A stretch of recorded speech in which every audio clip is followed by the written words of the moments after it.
Man, they don't care. We're the secret house. We're the secret house. Against the world. And you are? My name is Megadeth. Hey, what's up? DJ L Spade. Young car. Young Ka. Car, like CAR. Oh, okay. Yeah, like a vehicle. Young car. That's right. Not even What's K, huh? See, I got mad aliases and names too, but I just keep it regular, degular. Today we're doing Earl Sweatshirt's newest project, Sick. I don't know what album number this is, maybe 5? Does Feet of Clay count? Yeah. Feet of Clay Clowns. 5 or 6. All right. Yeah. 10 songs, 24 minutes. Sick just dropped. Initially, he was going to drop a project called The People Could Fly, based upon the book by Virginia Hamilton that his mom used to read to him when he was a child. But he decided that it was too much of a happy album, I think. Too much like feel better propaganda. And he came out with this. I like the demeanor of Spade. It's just like, I'm not even going to pretend like I'm having a good time here because we're talking about something. Sick. But okay. Let's talk about Earl and our initial opinions about Earl before we get into the album. I, as a hip hop person, have heard about Earl since they were bubbling, and when Odd Future was just bubbling, saw the videos, and found him interesting. These are young punk rock kids that are making hip hop aesthetic, hip hop music. I thought he could rap pretty well when he went to Samoa at the boarding school or whatever. Free Earl when he came out. I thought he was doing all right with raps. Not terribly interesting to me, but he had some multis and he was doing shit. Doris, I felt like was okay. He's out. He's maturing.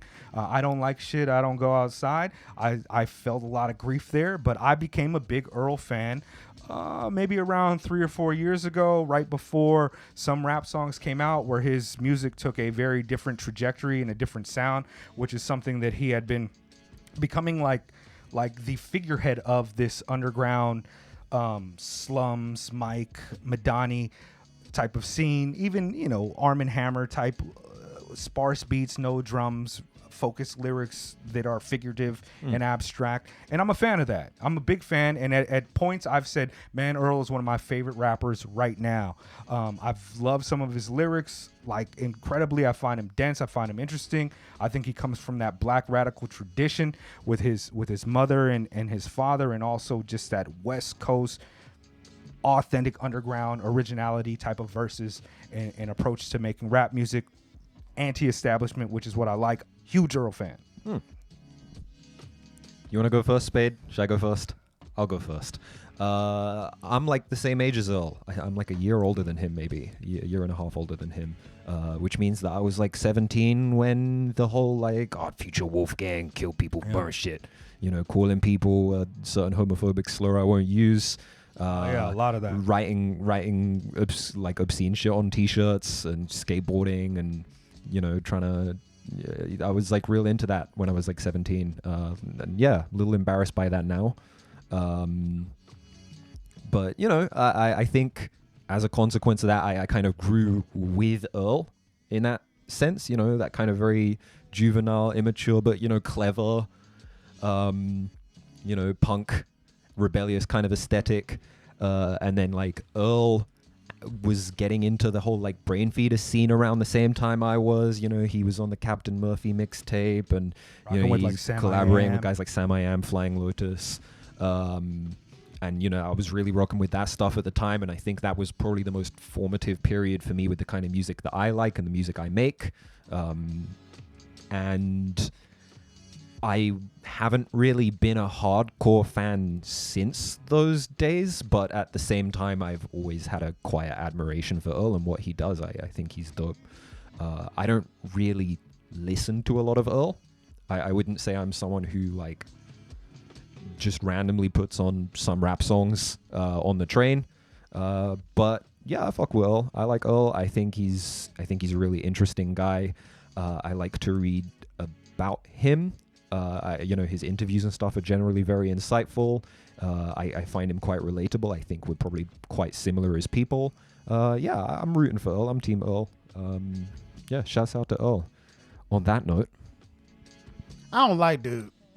And it's not as a person, I don't know dude, but I don't like dude's flow. I don't like his get down. The only reason I'm listening to this album is because the show. to be honest with you guys. Hitting us with that Marshawn Lynch. I'm just here so I don't get fined. Pretty much. Yeah, I don't know any history of Earl. I do know a little history of Earl, but I just don't like dude. Have you listened to what have you listened to of him? I can't even call names. Stuff. I mean, did you listen to like Wolfgang, like Odd Future? Yeah, at Odd any Future, point? some stuff like that. Because I know you fuck with Tyler. That was how I got introduced to Earl. But I always gravitated more towards Tyler. Earl to me is kind of overrated, but that's if you like Earl, you like Earl. For some reason, I thought you would kind of fuck with like Doris, Brain, Hodgie, Doris, because okay. they are like on some like 98 Eminem shit back in the day with the multis and kind of like controversial type of bars like about calling people F word and kind of stuff like stuff that. going But on. I get it. Yeah, a lot of people, for me, listening to them back in the day was kind of like, like I fuck with it, but a lot of this is a little bit too much for me in terms of the way that they put.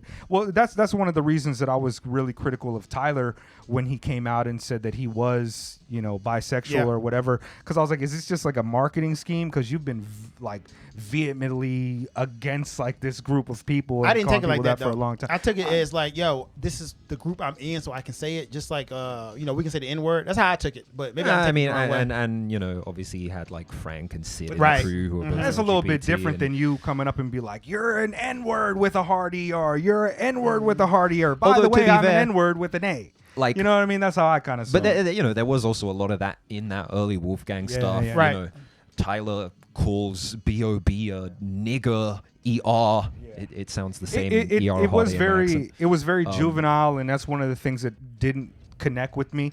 'Cause I'm a little older, I'm almost 40. I'm 38, and it was very juvenile to me. But his newer music, especially post him working with Alchemist more and post some rap songs, I find it more mature and the theme's a bit more mature, so I fuck with it.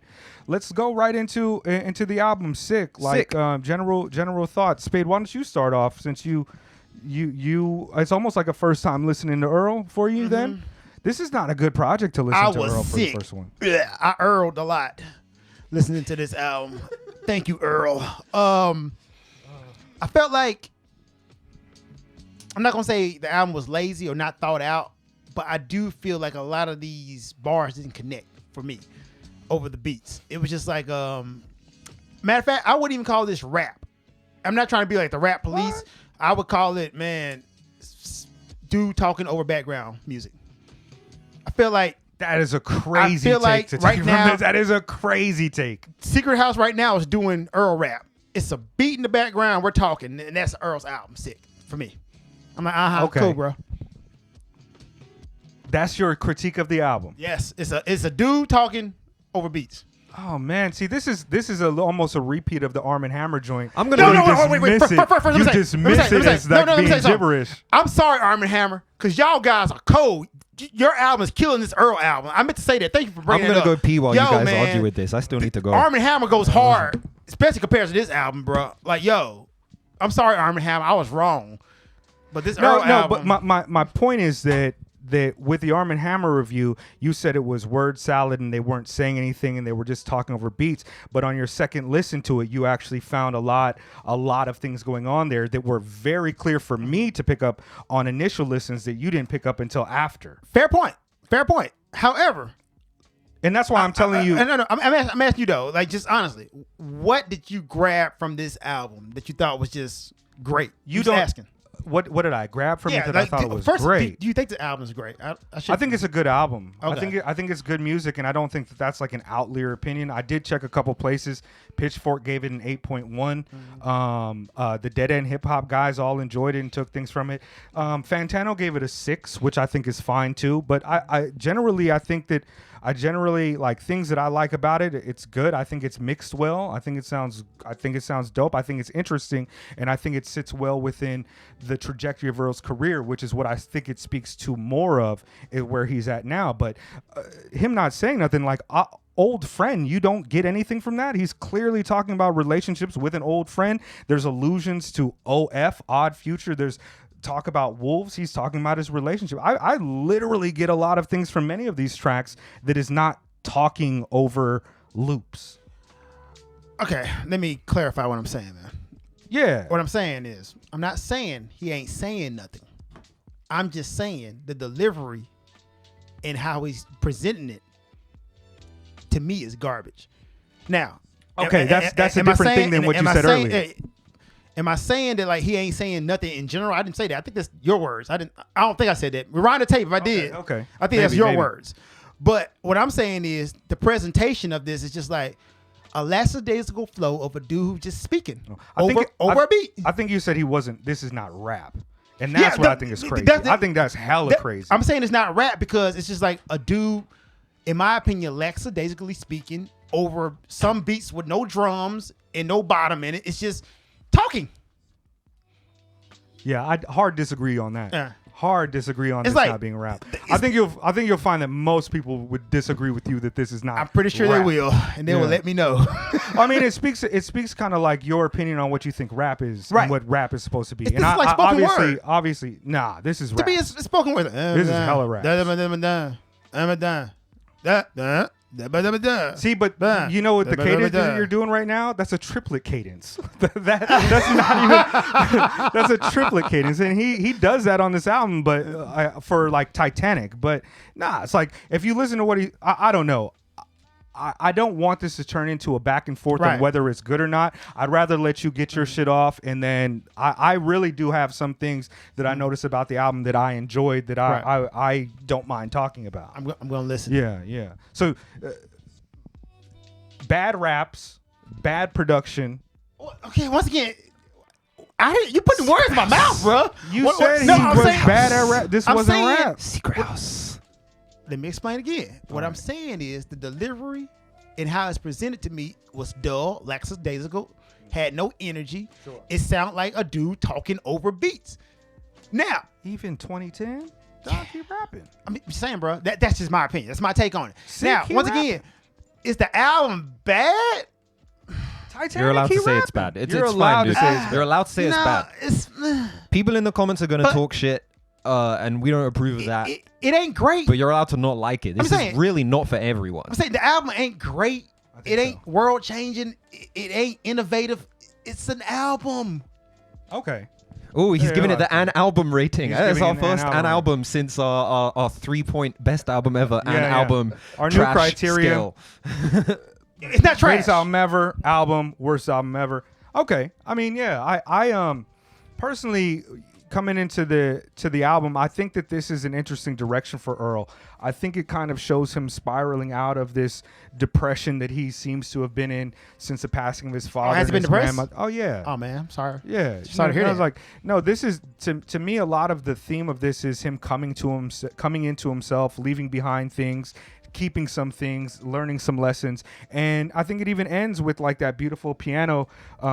That beautiful piano kind of making you assume that his next projects are going to be a little bit lighter and a little bit different than Feet of Clay and some rap songs, which were not burdened with these heavy themes, but there was a lot of grief there. He's a new parent. He's doing well. And I think that I didn't know that. I think many of these tracks kind of speak to that a lot. Like, I mean, I won't. I'll let you get your shit off before I go into it. But yeah, I think there's a theme of him coming out of depression, and in the scope of his career, this album, while I don't exactly love it as much as I have other work, I think this album kind of speaks to that, and I enjoy it for that. So here's my hot take that you're both going to disagree with. This is my favorite Earl so far. Word. This is my favorite Earl release. I don't hate the opinion. I something I struggled with a little bit with Feet of Clay, some rap songs. I don't like the shit. Less so with Doris, is that I felt like Earl wasn't really making songs. I felt like a lot of them were very much, Earl is really, really into brevity as his like mantra for all of his records. They're all like under half an hour long. Even like the original like Earl Odd Future era tape, I believe is like, half an hour long. Doris is about half an hour long. They're all 25 minutes or so, including this one. And as a result, he would just fly through them. Like, all right, here's a loop. Here's what I have to say. Tracks over. I think you're saying what I just said more 10 adequately. tracks. Seriously. But I think this is the first album where he has maintained this sense of brevity, even though it has a lot of tracks, but it feels like a set of songs to me. Yeah. As opposed to just like, here's a verse, draw what you can from it. Because, you know, his music's always been very dense. His lyricism, like his choice of words is very dense. It's like something that, you know, takes a lot of analysis and listening to. And this album is no different in that way. But at the same time, you know, he's got some features on there, and there's also just like a general, for me, I really felt like this felt like an album with a start, middle, and end, with a set of different songs, with different moods, with different ideologies that tell different stories. And I liked it a lot. I really, really enjoy this album. I do too. I think one of the things that kind of makes the album feel less cohesive for me is that I listened to a few of these songs a lot before I got the album. Tabula Rasa, 2010, and Titanic I heard multiple times before I heard the album in its entirety. And I think that takes away from some of my enjoyment of it, because I do skip those tracks now. And I've listened to this album maybe 10 times since it came out last week. It's only 24 minutes, so if I just put it on loop, I listen to it 3 times in an hour. A train journey to work. And a lot of these songs really grew on me, ones that I just thought were a little bit mid. The first time I heard Vision with Z-Loopers, I was like, I'm not really feeling this. I like that beat a lot. Oh, man. The beat was kind of good. Yo, at the end, Earl's verse is really good. There's that line that people are suspecting is like an anti-vaxxer line. But yo, like I think what he has to say on that and what he means, like his vision for himself, growing him to himself, not being defined by others. This is some really dope shit. Like everything we in the midst of, how long you waiving the rent, moratorium, extend those. I'm just evading the pit.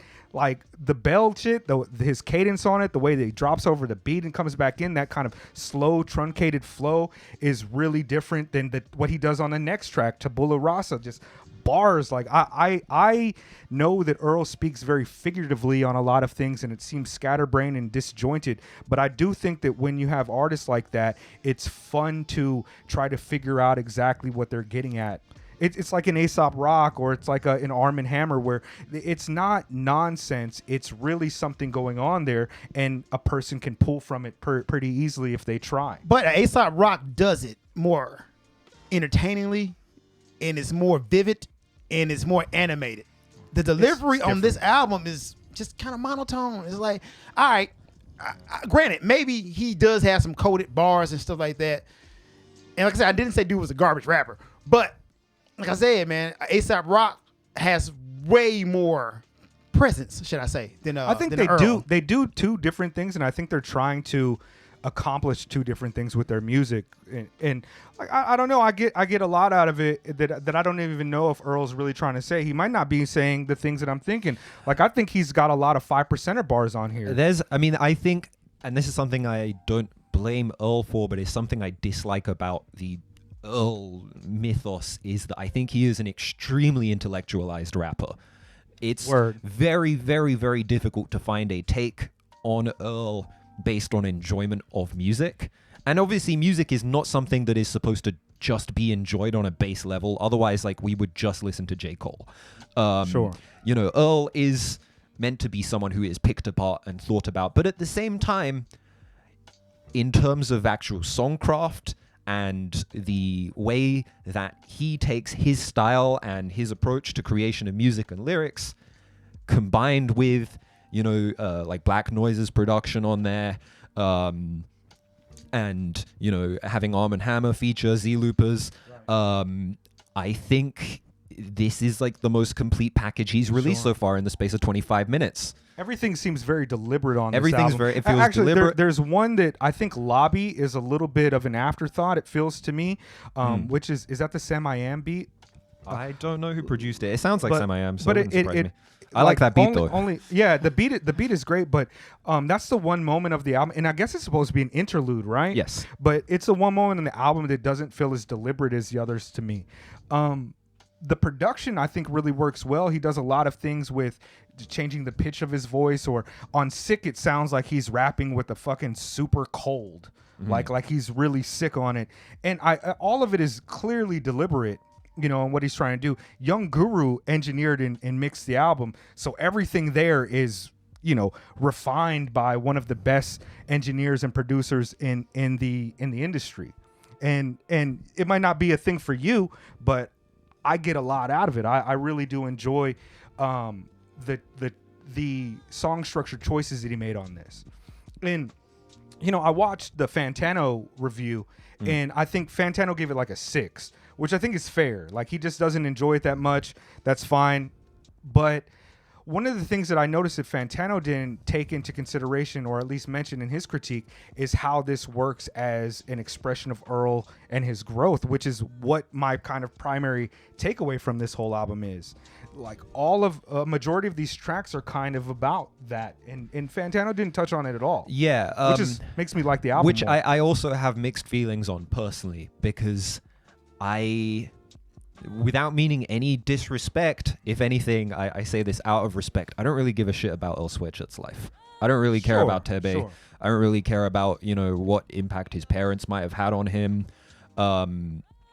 Because it really doesn't seem like any of my business, even though obviously he kind of makes it our business by speaking on it in his music. But like I said, I think this is one of the first Earl albums that I can wholeheartedly enjoy, divorced from, analysis of Earl as a figure. Oh, word.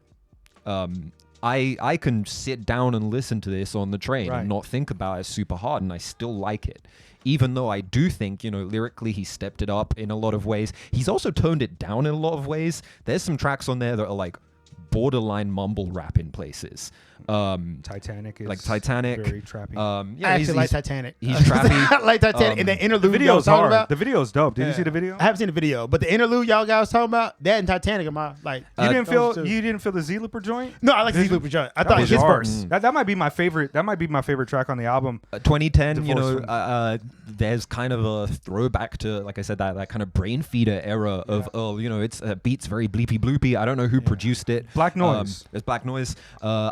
When I heard it, I was like, oh shit, like this takes me back. And then I was like, oh, what's this song called? And it's called 2010. I'm like, Yeah. oh yeah, all right, 2010. Like that was like the year I saw Sam I Am and Toki Monster and Flying Lotus and Teebs and all of these dudes and Jeremiah J, who were like rocking with Earl at the time.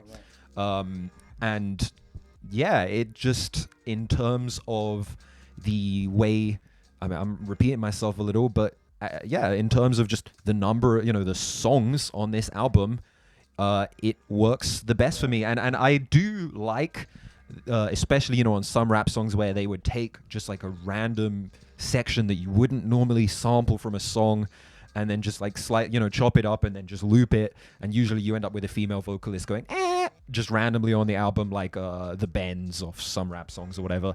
And I would say Tabula Rasa is the only track on there that still maintains that aesthetic. I find like if you're not listening like to the lyrics of that track, it becomes a bit tedious to get through because of that loop. It's a 4-minute track and it's just looped and looped and looped without any changes. Produced by Theravada, which is an MC. He's pretty dope too. But yeah, that track gets a little bit long and tedious for me if you're not listening to the lyrics. But if you pay attention to the lyrics, it's great. But I also feel like Earl has done a very good job of balancing, if you look at Titanic, the production takes more of a center stage. Earl dials it back a little bit. And then when the production is more subdued and a little more simple, like on Tabula Rasa, is him and fucking Elucid and Billy Woods just going absolutely crazy on the Shout out to vocals. Billy Woods and Elucid, man. I'm sorry, guys. You guys are hard. I think Billy Woods is one of the 10 best Finally, rappers doing it right it's now. I love Billy. It's such a weird style and a lot of people don't fuck with it, but I think he's really good. Shouts out to albums and tracks with titles in all caps and an exclamation mark. I wanted to say about Black Noise and his production on this album. He kind of creates a cohesion because I think he has at least 3 songs that he produces, Yes. and it gives the album a bit of cohesion because despite him doing very different things in the production, it does have kind of an aesthetic vibe to it that helps maintain a little bit of the album's cohesion. And like Alchemist is on this as well. There's a couple people, Theravada, who else? Somebody named Ancestors does the song Sick, which I don't like Sick. I didn't like the title track. And because I don't like it, I haven't really tried to pick apart the lyrics. I just don't like it. I think that's like my Spade take right there. Like, I didn't just like don't the last song either. What was the last song? Fire in the Hole? Yeah, Fire in the Hole. Oh, with the little kind of... yeah. I didn't thought really that like was that an one either. appropriate end Musical, for, like for it. interlude kind of thing. This Earl is one of those artists that I don't openly just recommend to my friends. Like, he's an artist that I enjoy to listen to for my variety of reasons. Like, I don't recommend Aesop Rock either. I don't recommend Bus Driver. These are artists that I just, I'd sooner recommend a Corday album than a fucking Earl album, just because it's to me it's a little bit challenging music for a lot of conventional hip hop heads, and I get why why a lot of cats are like Joe Budden's like, yo, I ain't listen to that shit, but he also got kind of joked on by Earl. I get it. Oh yeah. You remember that drawing the facial hair, the Loiter Squad shit, where it's yeah. like your beard wants a divorce. yeah. That shit is funny, man. Earl's fucking hilarious. I don't know, man. I look at these guys, even Tyler to a point who's I love Tyler, but I feel like, what's the word I'm trying to look for? I feel like, kind of like the Yachty thing, I feel like their image is bigger than their music. For me, I kind of see what you're saying. People are always telling me, man, you just don't get it because you mean the complexity. I'm like, all right, man. Cool. To be honest, I didn't know that people were fucking with Earl as heavy as they are, because you hear about Earl, but then Mike, who is been doing his own thing, and Earl's taken a lot from Mike's aesthetic and style too. You don't hear nobody talk about Mike. Like, Dead End Hip Hop didn't review Mike's album last year, but Earl is seen as like this big figure. Earl's I just that don't. I didn't know, but apparently he's going to be performing on a late show. It's I didn't know he mythos, was though. that big. It's just like mythos. It's even the fact that when he first appeared, like by the time anybody knew who Earl was, it was either during or after his stint in like a Samoan troubled teen facility or boarding school or whatever. And then it was like, the best rapper in the crew is I feel like he's missing. Scottie Pippen. That's the And thing, though. Everybody's saying free Earl. I'm British. I don't get the reference. I know it's a basketball sorry. thing, but it's like this. There's like this Mr. Bean. this mythology surrounding him where it's like, I thought I hit who is something too, man. who's this guy, this young dude who raps so good? And then like he reappeared, and he was like trickling stuff out, and then like he puts Doris out, and he's always been very elusive. Sure. And I think that mythos is very attractive to people, and I think that's why there's so many Earl fans out there who kind of idolize him in a way that I personally find very tedious, but I get it. Just like Scottie Pippen, man. I had so much to say with that Scottie Pippen, and you just killed it all. Like, I'm go British, for it. I don't know. Go for it. But that's the thing with Scottie Pippen, right? Like, people who think Scottie Pippen is the greatest basketball player ever are kind of like Earl fans to me. Like, dead ass. They feel like, yo, what you don't get is all the other stuff Earl does. He gets rebounds. He gets steals. I mean, he's a defensive prowess. It's like, yo, bruh, but he ain't Jordan. It's like, but also when you talk about Scottie Pippen, you don't say that he's fucking whack either, though. No, yes. But I didn't say Earl was whack. You said his rapping was bad. Yeah, I said it wasn't rap. I don't need to. Yeah, you said it wasn't rap or some I shit. think it And I wasn't was rap. like, what? You keep That's building like it up, man. But that's like saying Scottie Pippen can't ball when No, Scottie Pippen is one of the 50 greatest ballers of all time. That's a different argument, man. I'm just saying. Like, when people be mean, like, you brought up Scottie Pippen was the most important part of the Bulls. No, he wasn't. Nah, He was not. everybody knows that's Tony Kukoc. Right. But anyways, no, like who's Tony in this analogy? Tony is I don't know. He must be like Frank Ocean or some shit. Yeah, Tony is Frank Ocean. Yeah. I mean, yeah, this album, I really enjoyed it. I don't like it as much as some rap songs. I like it more than Feet of Clay. I like it more than Doris. I don't like shit. I don't like shit was a good album for me, but I do enjoy this a little bit more. All interesting perspectives from us today on this one. I fuck with it. I rock with 3 songs on this junk, man. 3 out of 10? Yeah, like I said, it's 30%. album. What's Yeah. it? An album. Because 3 songs, I'm like, all right, they're cool. But overall, like I said, take my opinion with a grain of salt because I'm not a fan. You know what? You set yourself up for that type of response because you come into the shit hard nosed, no, and then you clarify it later. But the first 5 minutes, they're gonna be like, "Yo, that dude on the left is a fucking asshole," and then it's gonna be all the shit when you clear it up at the last. You know what I mean? Yeah. Yo. I get it. I don't. You came in hard on me today, dog. I'm like, dang, dog, let me. Well, that's one thing. Like, I've been a part of, rap shit for a whole minute, and people will tell you like, yo, Micah 9 can't rap, Bus Driver can't, all these cats can't rap that are styling different. Now, we didn't call the shit abstract, we call that shit lyrics. And what Earl does to me is lyrics. It's not the same as I don't know, fucking Loaded Lux or Eminem, but these are lyrics to me. Yeah, I just don't like Straight up. delivery. Yeah, Like I get delivery. it. Tom didn't like it, but yo, man, This is Secret rapping, House. rapping. Like if I seen him on the street and he was going off about this shit, I'd be like, "Word, you hit that shit, dog." Different venue, I Left would the probably crib like it too. smacked. No sheath on the sword, made it back by the skin on my teeth. He Thank said God. sword a lot of times, man. It was a lot of Swords sword are cool. reference. Swords are real cool. Now man. you're against swords? No, I'm just saying, dude. We're Like a pro it was sword like 50 podcast here. sword references. Unsheath Bruh. my sword. I'm like, how many times are you gonna unsheath your sword, my guy? We live in Japan. We have all owned a katana at some Yeah. point or another in our Actually, I got lives. a bow. I'm Bro, that you guy. ain't getting low like the Bow jail owners, pose. man. You ain't getting low like the jail pose. Now, a lot of this shit do sound like a little nonsense stuff to me too at times, but it's just because I don't get it. I don't know.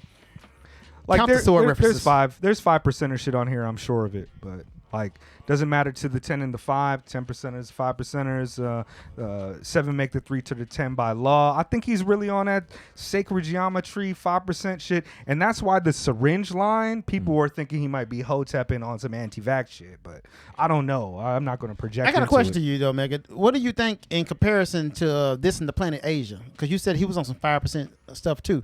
Well, the thing is that the planet Earl is not projecting. Broadcasting He's it, not. yeah. He's not saying do this.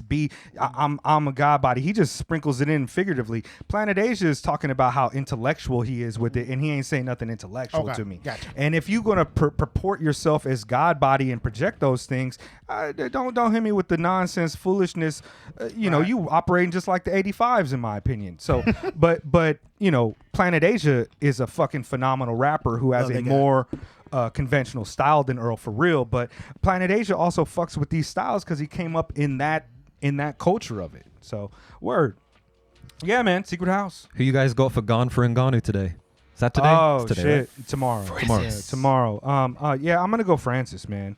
I just the thing that I think will be a game changer is if Gon can cereal gone. Cereal? I Bon went gamin? into the kitchen. The cereal was all gone. They're going- I think it depends on I don't think that he's going to be able to really pick apart with the hands. I think his low kick game is really going to have to be something that he challenges from a distance to keep Francis Francis' at bay. power at bay, But if yeah. you look at how fast those jabs that Francis was throwing against Stipe, those were extremely fast, and Stipe's no slouch with the head Absolutely movement not, yeah. and the footwork either. And what happens is, if Cyril thinks that he lands something, just like Rosenstruck, if Francis goes into gorilla mode or whatever, I hate to call a black man a gorilla. I know, like that, right? but if But it's so- Francis goes, it fits. if Francis unleashes a new form A and barrage. fires up, like Super Saiyan. you don't avoid that, and that's something that Cyril's not able to